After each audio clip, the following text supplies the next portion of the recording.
அதர்வ ரகசியத்தில் பார்கவ ரிஷி அருளிய ரகசியத்தில் ரகசியமான அற்புத பலன்களை அள்ளித்தரவல்ல ஸ்ரீ நாராயண ஹிருதயம் மற்றும் ஸ்ரீ லக்ஷ்மி ஹிருதயம் பாராயணம் செய்யலாம். இதை பாராயணம் செய்து மகா தரித்திரன் கூட பெரும் தனவானாகிறான். தொடர்ந்து இதை பாராயணம் செய்து வர கஷ்டங்கள் காணாமல் போகும், வறுமை அடியோடு ஒழியும், சந்தேகமில்லாமல் செல்வச் செழிப்பும் மகிழ்ச்சியும் நிலைத்திருக்கும். இந்த தினத்தில் சொல்ல மடங்கு பலன் அதிகம். 2 ஸ்தோத்திரங்களையும் சேர்த்துதான் பாராயணம் செய்ய வேண்டும். இதை ஜபித்து வந்த முன்னோர்கள் சகல சௌபாகியங்களும் பெற்று தலைமுறையாக ஸ்ரீ லக்ஷ்மி கட்டாட்சமும் நீண்ட ஆயுள், ஆரோக்கியம், அமைதியும் மகிழ்ச்சியும் பெற்று வாழ்ந்து வந்தன.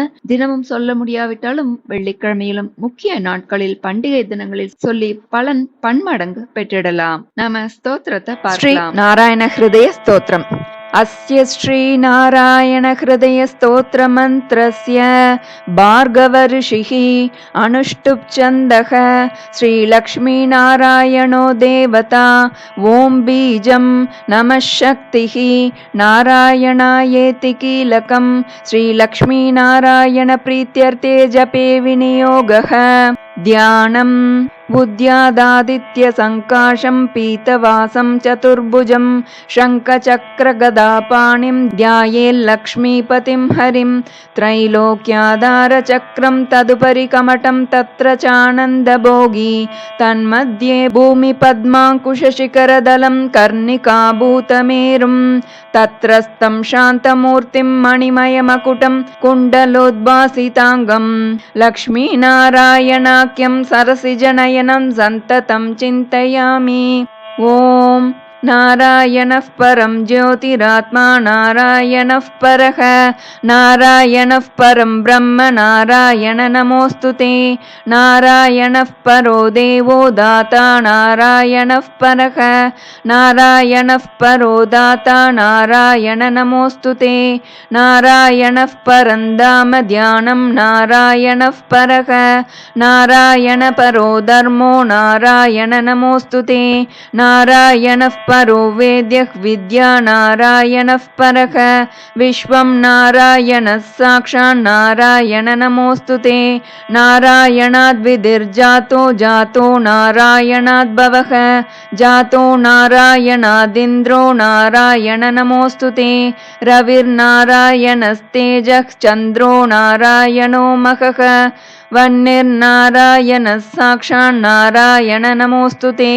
नारायण उपास्य स्यात् गुरुर्नारायणः परः नारायणः परो बोधो नारायण नमोऽस्तुते नारायणः फलं मुख्यं सिद्धिर्नारायणः सुखं सेव्यो नारायणः शुद्धो नारायण नमोऽस्तुते नारायणत्वमेवासि दहराख्ये हृदि स्थितः प्रेरकः प्रेर्यमाणानां त्वया प्रेरितमानसः त्वदाज्ञां शिरसा धृत्वा जपामि जनपावनं नानोपासनमार्गाणां भवकृद्भावबोधकः भावार्थकृद्भवातीतो भवसौख्यप्रदो मम त्वन्माया मोहितं विश्वं त्वयैव परिकल्पितं त्वदिष्टानमात्रेण सा वै सर्वार्थकारिणी त्वमेताञ्च पुरस्कृत्य सर्वकामान् प्रदर्शय न मे त्वदन्यस्रातास्ति त्वदन्यन्न हि दैवतं त्वदन्यन्न हि जानामि पालकं पुण्यवर्धनम् यावत् सांसारिको भावो मनस्थो भावनात्मकः तावत् सिद्धिर्भवेत् साध्या सर्वथा सर्वदा विभो पापिनामहमेवाग्र्यो दयालूनां त्वमग्रणीः दयनीयो मदन्योऽस्ति तव कोत्र जगत्त्रये त्वयाहं नैव सृष्टश्चेन्न स्यात् तव दयालुता आमयो वा न सृष्टश्चेदौषधस्य वृतोदयः पापसङ्गपरिश्रान्तः पापात्मा पापरूपधृत् त्वदन्यः कोत्र पापेभ्यः स्रातास्ति जगतीतले त्वमेव माता च पिता त्वमेव बन्धुश्च सखा त्वमेव सेव्यश्च गुरुस्त्वमेव सर्वं मम देवदेव प्रार्थना दशकं चैव मूलाष्टकमतः परम्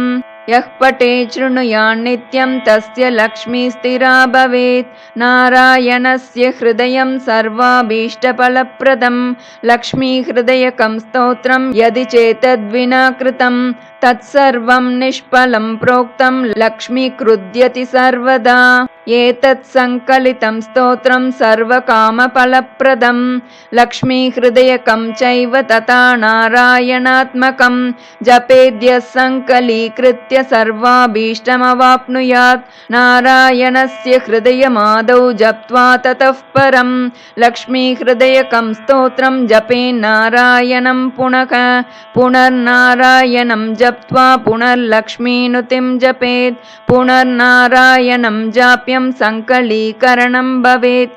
एवं मध्ये द्विवारेण जपेत् संकलितं तु तत् लक्ष्मीहृदयकं स्तोत्रं सर्वकामप्रकाशितं तद्वज्जपादिकं कुर्यादेतत् संकलितं शुभं सर्वान् कामान् वाप्नोति आदिव्याधिभयं हरेत्। गोप्यमेतत् सदा कुर्यान्न सर्वत्र प्रकाशयेत् इति गुह्यतमं शास्त्रं प्राप्तं ब्रह्मादिकैः पुरा। तस्मात् सर्वप्रयत्नेन गोपयेत् साधयेत् सुधीः। यत्रैतत्पुस्तकं तिष्ठेल्लक्ष्मीनारायणात्मकं भूतपैशाचवेतालभयं नैव तु सर्वदा लक्ष्मीहृदयकं प्रोक्तं विधिना साधयेत् सुधीः। भृगुवारे च रात्रौ च पूजयेत् पुस्तकद्वयं सर्वथा सर्वदा सत्यं गोपयेत् साधयेत् सुधीः। गोपनात् साधनाल्लोके धन्यो भवति तत्त्वतः इति अथर्वरहस्ये उत्तरभागे नारायणहृदयं सम्पूर्णम्। श्री लक्ष्मीहृदय स्तोत्रम्। अस्य श्री महालक्ष्मीहृदय स्तोत्र महामन्त्रस्य भार्गवऋषिः अनुष्टुपादीनि नानाछन्दांसि आद्यादि श्री महालक्ष्मीर्देवता श्रीं बीजं ह्रीं शक्तिः ऐं कीलकम् आद्यादि महालक्ष्मी प्रसादसिद्ध्यर्थं जपे विनियोगः। ध्यानम् हस्तद्वयेन कमले धारयन्तीं स्वलीलया हारनूपुरसंयुक्तां लक्ष्मीं देवीं विचिन्तये।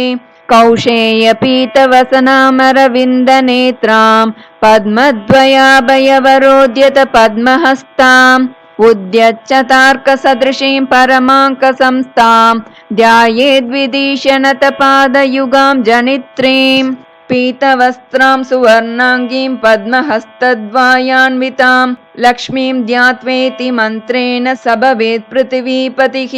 मातुलुङ्गं गदां केटं पाणौ पात्रं च बिभ्रति नागं लिङ्गं च योनिं च बिभ्रतीं चैव मूर्धनि।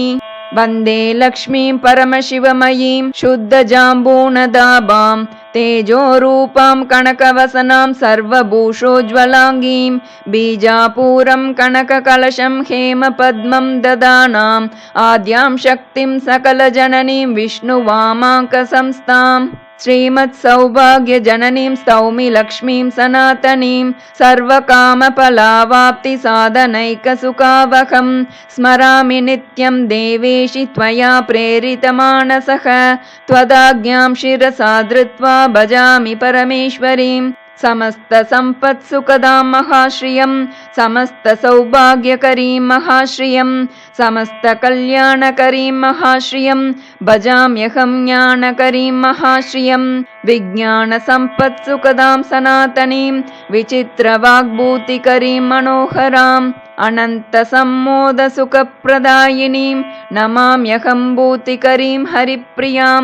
समस्तभूतान्तरसंस्थिता त्वं समस्तभोक्तृश्वरि विश्वरूपे तन्नास्ति यत्तवद्वयतिरिक्तवस्तु त्वत्पादपद्मं प्रणमाम्यहं श्री दारिद्र्यदुःखौगतमोपहन्त्री त्वत्पादपद्मं मयि सन्निधत्स्व।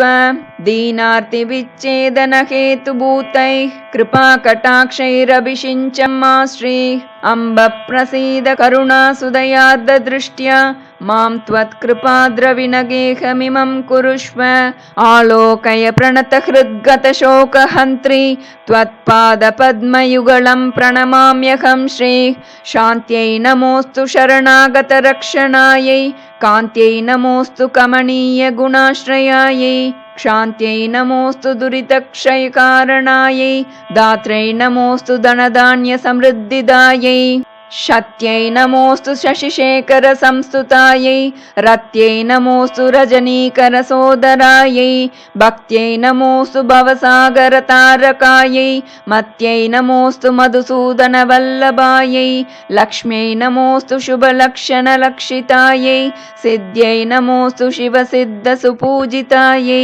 धृत्यै नमोऽस्त्वमितदुर्गतिभञ्जनायै गत्यै नमोऽस्तु वरसद्गतिदायिकायै देव्यै नमोऽस्तु दिवि देवगणार्चितायै भूत्यै नमोऽस्तु भुवनार्तिविनाशनायै दात्रै नमोऽस्तु धरणीधरवल्लभायै पुष्ट्यै नमोऽस्तु पुरुषोत्तमवल्लभायै सुतीव्रदारिद्र्यविदुःखहन्त्रै नमोऽस्तु ते सर्वभयापहन्त्रै श्रीविष्णुवक्षस्थलसंस्थितायै नमो नमः सर्वविभूतितायै जयतु जयतु लक्ष्मी लक्षणालङ्कृताङ्गी जयतु जयतु पद्मा पद्मसद्माभिवन्द्या जयतु जयतु विद्या विष्णुवामाङ्कसंस्था जयतु जयतु सम्यक् सर्वसम्पत्करी श्री जयतु जयतु देवी देवसङ्गाभिपूज्या जयतु जयतु भद्रा भार्गवी भाग्यरूपा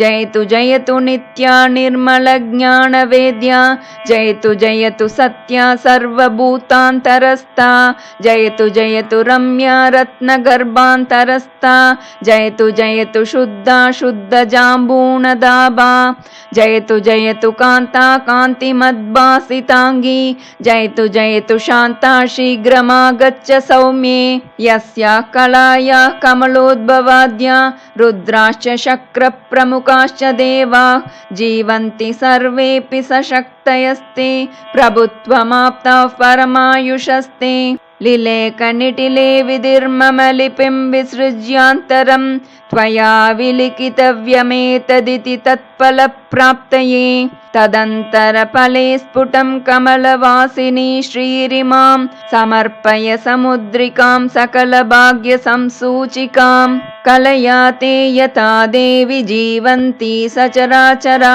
तथा सम्पत्करे लक्ष्मी सर्वदा सम्प्रसीद मे यथा विष्णुर्ध्रुवे नित्यं स्वकलां सन्न्यवेशयत् तथैव स्वकलां लक्ष्मी मयि सम्यक् समर्पय सर्वसौख्यप्रदे देवी भक्तानाम् अभयप्रदे अचलां कुरु यत्नेन कलां मयि निवेशिताम् मुदास्तां मत्पाले परमपदलक्ष्मी स्फुटकला सदा वैकुण्ठश्रीर्निवसतु कला मे नयनयोः वसेत् सत्ये लोके मम वचसि लक्ष्मीर्वरकला श्रियश्वेतद्वीपे निवसतु कला मे स्वकरयोः तावन्नित्यं ममाङ्गेषु क्षीराब्धौ श्रीकला वसेत् सूर्याचन्द्रमसौ यावद्यावल्लक्ष्मीपतिश्रिया सर्वमङ्गलसम्पूर्णा सर्वैश्वर्यसमन्विता आद्यादिश्रीर्महालक्ष्मी त्वत्कलामयि तिष्ठतु अज्ञानतिमिरं हन्तुं शुद्धज्ञानप्रकाशिका सर्वैश्वर्यप्रदा मेस्तु त्वत्कलामयि संस्थिता अलक्ष्मीं हरतु क्षिप्रं तमः सूर्यप्रभायता वितनोतु मम श्रेयस्त्वत्कलामयि संस्थिता ऐश्वर्यमङ्गलोत्पत्ति त्वत्कलायां निधीयते मयि तस्मात् कृतार्थोऽस्मि पात्रमस्मि स्थितेस्तव भवदावेशभाग्यार्हो भाग्यवानस्मि भार्गवी त्वत्प्रसादात् पवित्रोऽहं लोकमातर्नमोऽस्तु ते पुनासि मां त्वत्कलयैव यस्मात् अतः समागच्छ ममाग्रतस्त्वं परं पदं श्रीर्भव सुप्रसन्ना मय्यच्युतेन प्रविशादि लक्ष्मी श्रीवैकुण्ठस्थिते लक्ष्मी समागच्छ ममाग्रतः नारायणेन सह मां कृपादृष्ट्यावलोकय सत्यलोकस्थिते लक्ष्मी त्वं ममागच्छ सन्निधिं वासुदेवेन सहिता प्रसीद वरदा भव श्वेतद्वीपस्थिते लक्ष्मी शीघ्रमागच्छ सुव्रते विष्णुना सहिते देवी जगन्मातः प्रसीद मे क्षीराम्बुधिस्थिते लक्ष्मी समागच्छ समाधवा त्वत्कृपादृष्टिसुदया सततं मां विलोकय रत्नगर्भस्थिते लक्ष्मी परिपूर्णे हिरण्मये समागच्छ समागच्छ स्थित्वा शुपुरतो मम स्थिरा भव महालक्ष्मी निश्चला भव निर्मले प्रसन्ने कमले देवी प्रसन्न हृदया भव श्रीधरे श्रीमहाभूते त्वदन्तस्तं महानिधिं शीघ्रमुद्धृत्य पुरतः प्रदर्शय समर्पय वसुन्धरे श्रीवसुदे वसुदोग्रीकृपामये त्वत्कुक्षिगत सर्वस्वं शीघ्रं मे सम्प्रदर्शय विष्णुप्रिये रत्नगर्भे समस्तफलदे शिवे त्वद्गर्भगत हेमादीन् सम्प्रदर्शय दर्शय रसातलगते लक्ष्मी शीघ्रमागच्छ मे पुरः न जाने परमं रूपं मातर्मे सम्प्रदर्शय आविर्भव मनोवेगा शीघ्रमागच्छ मे पुरः मा वत्सभैरिहेत्युक्त्वा कामं गौरिव रक्ष मां देवि शीघ्रं समागच्छ धरणी गर्भसंस्थिते मातस्त्वद्भृत्य भृत्योऽहं मृगये त्वां कुतूहलात् उत्तिष्ठ जागृहि त्वं मे समुत्तिष्ठ सुजागृहि अक्षयान् हेम कलशान् सुवर्णेन सुपूरितान् निक्षेपान् मे समाकृष्य समुद्धृत्य ममाग्रतः समुन्नतानना भूत्वा समादेहि दरान्तरात् मत्सन्निधिं समागच्छ मदाहितकृपारसात् प्रसीद श्रेयसां दोग्ध्री लक्ष्मीर्मे नयनाग्रतः अत्रोपविश लक्ष्मी त्वं स्थिरा भव हिरण्मये सुस्थिरा भव सम्प्रीत्या प्रसीद वरदा भव आनीतां स्तुतता देवी निधीन् मे सम्प्रदर्शय अद्यक्षणेन सहसा दत्त्वा संरक्ष मां सदा मयि तिष्ठ तथा नित्यं यतेन्द्रादिषु तिष्ठसि अभयं कुरु मे देवी महालक्ष्मी नमोऽस्तु ते समागच्छ महालक्ष्मी शुद्धजाम्बूनदप्रभे प्रसीद पुरतस्थित्वा प्रणतं मां विलोकय लक्ष्मीर्भुवं गता भासि यत्र यत्र हिरण्मयी तत्र तत्र स्थिता त्वं मे तव रूपं प्रदर्शय क्रीडन्ती बहुधा भूमौ परिपूर्णकृपामयी मम मूर्धनि ते हस्तम् अविलम्बितमर्पय फलद्भाग्योदये लक्ष्मी समस्तपुरवासिनी प्रसीद मे महालक्ष्मी परिपूर्णमनोरथे अयोध्यादिषु सर्वेषु नगरेषु समास्थिते वैभवैर्विविधैर्युक्तैः समागच्छ मुदान्विते समागच्छ समागच्छ ममाग्रे भव सुस्थिरा करुणारसनिष्यन्द नेत्रद्वयविलासिनी सन्निधस्त्व महालक्ष्मी त्वत्पाणिं मम मस्तके करुणासुदया मां त्वम् अभिषिञ्च्य स्थिरं कुरु सर्वराजगृहे लक्ष्मी समागच्छ बलान्विते स्थित्वा शुपुरतो मेद्य प्रसादेन भयं कुरु सादरं मस्तके हस्तं मम त्वं कृपयार्पय सर्वराजगृहे लक्ष्मी त्वत्कलामयि तिष्ठतु आद्यादिश्रीमहालक्ष्मी विष्णुवामाङ्कसंस्थिते प्रत्यक्षं कुरु मे रूपं रक्ष मां शरणागतं प्रसीद मे महालक्ष्मी सुप्रसीद महाशिवे अचला भव सम्प्रीत्या सुस्थिरा भव मद्गृहे यावत् तिष्ठन्ति वेदाश्च यावत् चन्द्रदिवाकरौ यावद्विष्णुश्च यावत् त्वं तावत् कुरु कृपां मयि चान्द्रीकला यथा शुक्ले वर्धते सा दिने दिने तथा दयाते मय्येव वर्धतामभिवर्धतां यथा वैकुण्ठनगरे यथा वै क्षीरसागरे तथा मद्भवने तिष्ठ स्थिरं श्रीविष्णुना सह योगिनां हृदये नित्यं यथा तिष्ठसि विष्णुना तथा मद्भवने तिष्ठ स्थिरं श्रीविष्णुना सह। नारायणस्य हृदये भवति यथास्ते नारायणोऽपि तव हृत्कमले यथास्ते नारायणस्त्वमपि नित्यमुभौ तथैव तौ तिष्ठतां हृदि ममापि दयान्वितौ श्री। विज्ञानवृद्धिं हृदये कुरु श्री सौभाग्यवृद्धिं कुरु मे गृहे श्री। दयासु वृद्धिं कुरुतां मयि श्री सुवर्णवृद्धिं कुरु मे गृहे श्री। न मां त्यजेताश्रितकल्पवल्ली सद्भक्तचिन्तामणि कामधेनो विश्वस्य मातर्भव सुप्रसन्ना गृहे कलत्रेषु च पुत्रवर्गे आद्यादिमाये त्वमजाण्डबीजं त्वमेव साकार निराकृतिस्त्वं त्वया धृताश्चाब्ज भवाण्डसङ्गाः चित्रं चरित्रं तव देवि विष्णो। ब्रह्मरुद्रादयो देवा वेदाश्चापि न शक्नुयुः महिमानं तव स्तोतुं मन्दोऽहं शक्नुयां कथम्। अम्ब त्वदस्स वाक्यानि सूक्तानि यानि च तानि स्वीकुरु सर्वज्ञे दयालुत्वेन सादरं। भवतीं शरणं गत्वा कृतार्था स्युः पुरातना इति सञ्चिन्त्य मनसा त्वामहं शरणं व्रजे। अनन्ता नित्यसुखिनस्त्वद्भक्ता स्वत्परायणाः इति वेदप्रमाणादि देवि त्वां शरणं व्रजे। तव प्रतिज्ञा मद्भक्ता न नश्यन्तीत्यपि क्वचित् इति सञ्चित्य प्राणान् सन्धारयाम्यहम्। त्वदधीनस्त्वहं मातस्त्वत्कृपा मयि विद्यते यावत् सम्पूर्णकामस्या तावद्देहि दयानिधे। क्षणमात्रं न शक्नोमि जीवितं त्वत्कृपां विना न जीवन्तीह जलजा जलं त्यक्त्वा जलग्रहा। यथा हि पुत्रवात्सल्या जननी प्रस्नुतस्तनी वत्सं त्वरितमागत्य सम्प्रीणयति वत्सला। यदि स्यां तव पुत्रोऽहं माता त्वं यदि मामकी दयापयोदरस्तन्यसुधाभिरभिषिञ्च मां।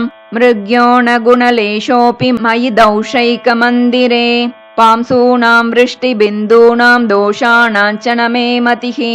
पापिनामहमेवाग्र्यो दयालूनां त्वमग्रणे दयनीयो मदन्योऽस्ति तव कोत्र जगत्त्रये। विधिनाहं न सृष्टे चेन्न स्यात् तव दयालुता आमयो वा न सृष्टेदौषधस्य वृतोदयः। कृपामदग्रजा किं ते अहं किं वा तदग्रजः। विचार्या देहि मे वित्तं तव देवि दयानिधे माता पिता त्वं गुरुसद्गतिश्री त्वमेव सज्जीवनहेतुभूता अन्यं न मन्ये जगदेकनाथे त्वमेक सर्वं मम देवि सत्ये। आद्यादिलक्ष्मीर्भव सुप्रसन्ना विशुद्धविज्ञानसुखैकदोग्ध्री अज्ञानहन्त्री त्रिगुणातिरिक्ता प्रज्ञाननेत्री भव सुप्रसन्ना। अशेषवाग्जाड्यमलापहन्त्री नवं स्पष्टसुवाक्प्रदायिनी ममेह जिह्वाग्रसुरङ्गनर्तकी भव प्रसन्ना वदने च मे श्री। समस्तसम्पत्सु विराजमाना समस्ततेजश्चय भासमाना विष्णुप्रिये त्वं भवदीप्यमाना वाग्देवता मे नयने प्रसन्ना। सर्वप्रदर्शे सकलार्थदे त्वं प्रभासुलावण्य दया प्रदोग्ध्री सुवर्णदे त्वं सुमुखी भव श्री। हिरण्मयी मे नयने प्रसन्ना सर्वार्थदा सर्वजगत्प्रसूतिः सर्वेश्वरी सर्वभयापहन्त्री सर्वोन्नता त्वं सुमुखी भव श्री। हिरण्मयी मे नयने प्रसन्ना समस्तविघ्नौघविनाशकारिणी समस्तभक्तोद्धरणे विचक्षणा अनन्तसौभाग्यसुखप्रदायिनी हिरण्मयी मे नयने प्रसन्ना। देवी प्रसीद दयनीयतमाय मह्यं देवादिनाथ भव देवगणाभिवन्द्ये मातस्तथैव भव सन्निहितादृशोर्मे पत्या समं मम मुखे भव सुप्रसन्ना। मा वत्स भैरभयदानकरोऽर्पितस्ते मौलौ ममेति मयि दीनदयानुकम्पे मातः समर्पय मुदा करुणाकटाक्षं माङ्गल्यबीजमिह न सृज जन्म मातः कटाक्ष इह कामदुक्तव मनस्तु चिन्तामणिः करः सुरतरुः सदा नवनिधिस्त्वमेवेन्दिरे भवे तव दयारसो मम रसायनं चान्वहं मुखं तव कलानिधिर्विविधवाञ्छितार्थप्रदं यथा रसस्पर्शनतो यशोऽपि सुवर्णता स्यात् कमले तथा ते कटाक्ष संस्पर्शनतो जनानां मङ्गलानामपि मङ्गलत्वं देहीति नास्तीति वचः प्रवेशात् भीतो रमे त्वां शरणं प्रपद्ये अतः सदास्मिन् अभयप्रदा त्वं सहैव पत्या मयि सन्निधेहि कल्पद्रुमेण मणिना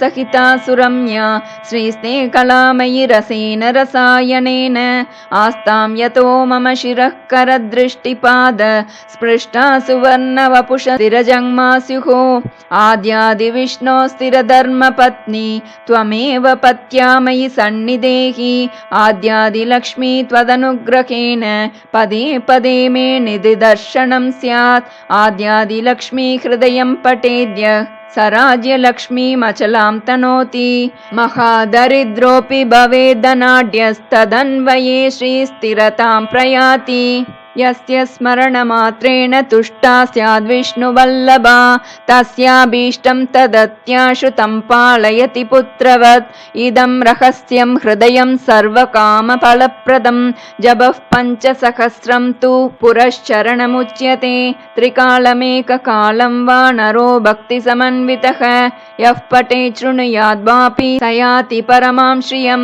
महालक्ष्मीं समुद्दिश्य निशिभार्गववासरे इदं श्रीहृदयं जप्त्वा 5 वारं धनी भवेत् अनेन हृदयेनान्नं गर्भिण्या अभिमन्त्रितं ददाति तत्कुले पुत्रो जायते श्रीपति स्वयं नरेण वातवानार्या लक्ष्मी हृदयमन्त्रिते जले पीते च तद्वंशे मन्तभाग्यो न जायते याश्विने मासि च शुक्लपक्षे रमोत्सवे सन्निहिते सुभक्त्या पठेत तैकोत्तरवारवृद्ध्या लभेत् स सौवर्णमयीं सुवृष्टिं य एकभक्तोऽन्वहमेकवर्षं विशुद्धति 70 वारजापि समन्दभाग्योऽपि रमाकटाक्षात् भवेत् सहस्राक्षशताधिकश्री श्रीशाङ्घ्रिभक्तिं हरिदासदास्यं प्रसन्नमन्त्रार्थदृढैकनिष्ठां गुरो स्मृतिं निर्मलबोधबुद्धिं